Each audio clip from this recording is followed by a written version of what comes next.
दुनिया के सबसे बड़े पाखंडी अगर कोई है तो वो हिंदू है। तो मुसलमान को पैसे देने वाले इस तिरंगा अभियान का बहिष्कार करो। अगर तिरंगा लगा है तो तिरंगे का ही बहिष्कार करो, क्योंकि इस तिरंगे ने तुम्हें बर्बाद कर दिया है। हर हिंदू के घर पर हमेशा भगवा ध्वज होना चाहिए। दोस्तों, हमारे देश का राष्ट्रीय ध्वज तिरंगा हमारे लिए आन बान शान है और हमारे देश की पहचान है। और अगर इसकी कोई अपमान करे, अगर कोई तिरंगा का बहिष्कार करने की बात करे तो आप उसे क्या कहेंगे? बिल्कुल आप उसे देशद्रोही कहेंगे, बिल्कुल उसे आप राष्ट्रद्रोही कहेंगे। और किसी भी देशद्रोही को खुला छोड़ना हमारे देश के लिए बहुत ही बड़ा खतरा होता है, कहिए तो हमारे नेशन के लिए एक बड़ा थ्रेट होता है। और ऐसा ही थ्रेट आज के डेट में हमारे देश के लिए यति नरसिंहानंद बन गया है। बिल्कुल जी हाँ, आप यति नरसिंहानंद का यह वीडियो क्लिप देखेंगे तो बिल्कुल आप भी एक शब्दों में कहेंगे कि यह देशद्रोही है, यह राष्ट्रद्रोही है और इसकी जगह जेल के सिवा कुछ हो नहीं सकता। एक बहुत बड़ा अभियान इस देश में चल रहा है तिरंगे के नाम पर, और वो भारत की सत्तारूढ़ पार्टी चलवा रही है। और इस तिरंगे का जो सबसे बड़ा ऑर्डर दिया गया है वो एक बंगाल की कंपनी है जिसका मालिक है सलाउद्दीन नाम का एक मुसलमान, उसको ये ऑर्डर दिया गया है। दुनिया के सबसे बड़े पाखंडी अगर कोई है तो वो हिंदू है। समझिए, दुनिया के सबसे बड़े पाखंडी है तो हिंदू है। हिंदुओं के दलाल जो बात करते हैं वो मुसलमानों के आर्थिक बहिष्कार की बात करते हैं। नेता या संतों की बात नहीं कर रहा मैं, जो हिंदुओं के दलाल है चिल्ला चिल्ला कर कहते हैं कि हिंदू समाज को मुसलमानों का आर्थिक बहिष्कार करना चाहिए। और जब इनकी सरकार बन जाती है तो सरकारी ठेके भी मुसलमानों को देते हैं। सभी समझ रहे हो ना कितना बड़ा षड्यंत्र है हिंदुओं के खिलाफ। हिंदुओं, बहिष्कार करो इस अभियान का। अगर जिंदा रहना है तो मुसलमान को पैसे देने वाले इस तिरंगा अभियान का बहिष्कार करो। अगर अपने घर में तिरंगा लगाना है तो कोई पुराना तिरंगा ढूंढो, अपने घर में लगाओ, लेकिन इस तरह से सलाउद्दीन को एक भी पैसा मत दो, एक भी पैसा मत दो सलाउद्दीन को। और इन नेताओं को सबक सिखाओ कि ये तुम्हारे पैसे पर मुसलमानों को अमीर बनाकर तुम्हारे बच्चों की हत्या का इंतजाम नहीं कर सकते। सभी लोगों से मेरा अनुरोध है, किसी भी मुसलमान के पास जब हिंदू का पैसा जाता है तो वो जिहाद के लिए जकात देता है, और वही जकात तुम्हारे और तुम्हारे बच्चों के कत्ल के काम आती है। इन धोखेबाजों की बातों में मत फंसना। अगर तिरंगा लगा है तो तिरंगे का ही बहिष्कार करो, क्योंकि इस तिरंगे ने तुम्हें बर्बाद कर दिया है। हर हिंदू के घर पर हमेशा भगवा ध्वज होना चाहिए। तो दोस्तों, ये आपने कंप्लीट वीडियो देखा जिसमें न सिर्फ मुसलमानों को टारगेट किया जा रहा है बल्कि सीधे सीधे हमारे देश के राष्ट्रीय ध्वज तिरंगे को टारगेट किया जा रहा है। तिरंगे का बहिष्कार करने की बात हो रही है। यह कोई मामूली बात नहीं है बल्कि यह बहुत बड़ी बात है। तत्काल इसकी गिरफ्तारी होनी चाहिए थी, लेकिन मुझे नहीं पता कि भारतीय जनता पार्टी आखिर चाहती क्या है।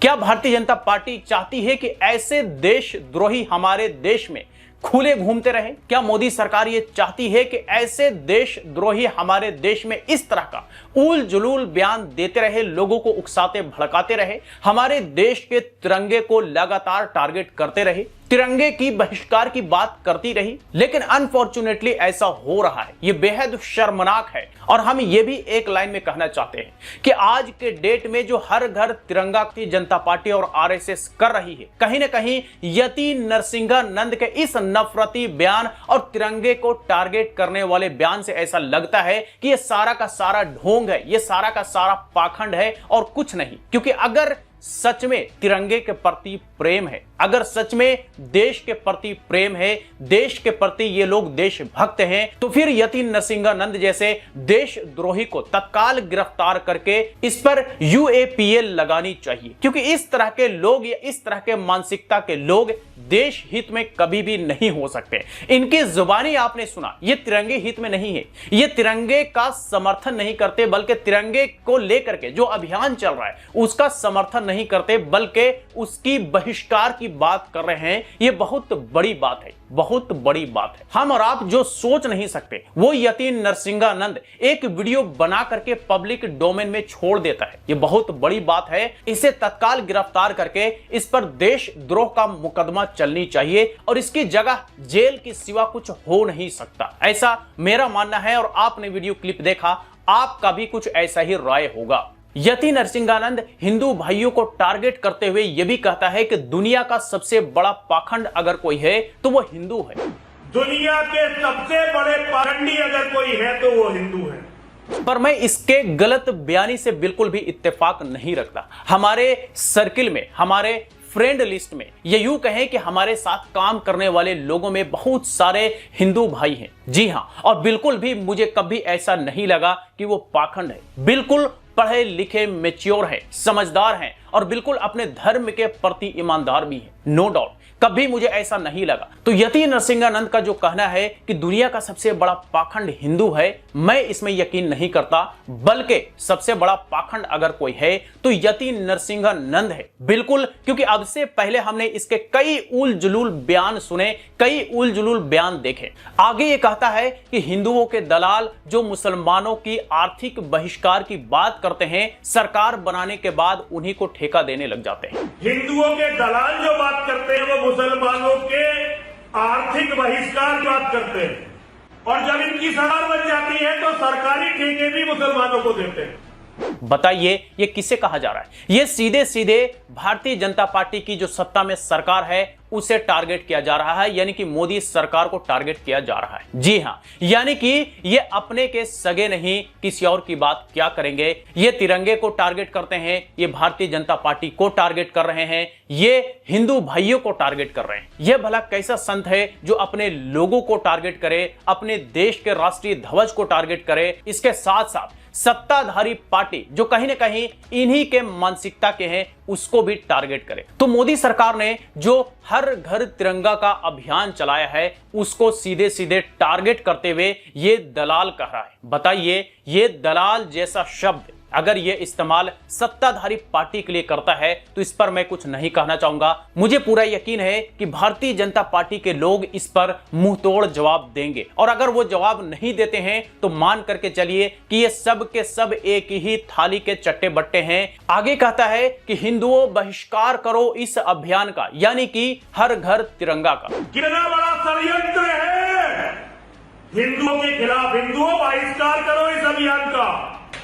बताइए, जिसे तिरंगा से दुश्मनी होगी वही बहिष्कार करने की बात करेगा। जिसे तिरंगे से प्यार होगा, प्रेम होगा, देश से प्रेम होगा, प्यार होगा, वो कभी भी तिरंगे की बहिष्कार की बात तो छोड़िए, बहिष्कार के बारे में सोच नहीं सकता। तो जिसे देश से नफरत हो, जिसे तिरंगे से नफरत हो, वही तिरंगे की बहिष्कार की बात करेगा। तो इससे यह साबित होता है कि यतीन नरसिंहानंद देश से नफरत करता है, तिरंगे से नफरत करता है, और देश से नफरत, तिरंगे से नफरत इसका साफ झलक रहा है। इसके बारे में कुछ कहने की जरूरत नहीं है। आगे कह रहा है कि अगर जिंदा रहना है तो इस अभियान का बहिष्कार करो। अगर जिंदा रहना है तो मुसलमान को पैसे देने वाले इस तिरंगा अभियान का बहिष्कार करो। यानी कि अगर जिंदा रहना है, जीवित रहना है तो हर घर तिरंगे का बहिष्कार करो। जी हां, यानी कि लोगों को धमकी भी दी जा रही है कि अगर जिंदा रहना है तो तिरंगे का बहिष्कार करो, अगर बहिष्कार नहीं करोगे तो जिंदा नहीं रह पाओगे। आप इसका मतलब समझिए, एक तरह से थ्रेट है, धमकी है। इसलिए मैंने कहा कि इस तरह के लोगों को खुला छोड़ना देश के लिए बड़ा थ्रेट है, देश के लिए बड़ा खतरा है, क्योंकि ये खुलेआम लोगों को धमकी दे रहा है कि अगर आप तिरंगे का बहिष्कार नहीं करते, हर घर तिरंगा अभियान का बहिष्कार नहीं करते तो आप जिंदा नहीं रह पाएंगे, और अगर आप बहिष्कार करते हैं तो ही आप जिंदा रह पाएंगे। ये बहुत बड़ी बात है, ये सोचने समझने की बात है, क्योंकि अगर कोई किसी को थ्रेट देता है तो ये मामूली बात नहीं होती, बहुत बड़ी बात होती है। और थ्रेट देने वाले लोगों को खुला छोड़ना आप समझ सकते हैं कि कितना बड़ा खतरनाक साबित होता है। आगे कहता है कि जिहाद के लिए जकात देता है। सभी लोगों से मेरा अनुरोध है, किसी भी मुसलमान के पास जब हिंदू का पैसा जाता है तो वो जिहाद के लिए जकात देता है, और वही जकात तुम्हारे और तुम्हारे बच्चों के कत्ल के काम आती है।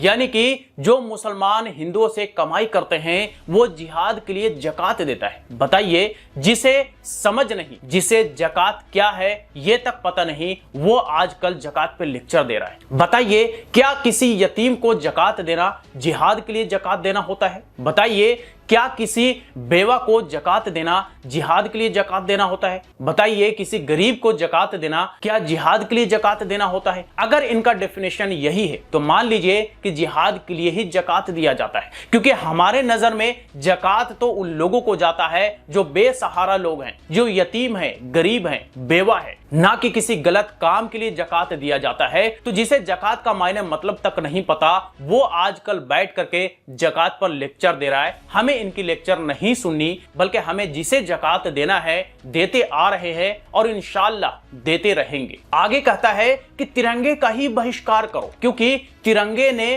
तुम्हें बर्बाद कर दिया है। हर हिंदू के घर पे भगवा ध्वजना चाहिए। अगर तिरंगा रहने दो, तिरंगे का ही बहिष्कार करो, क्योंकि इस तिरंगे ने तुम्हें बर्बाद कर दिया है। हर हिंदू के घर पर हमेशा भगवा ध्वज होना चाहिए।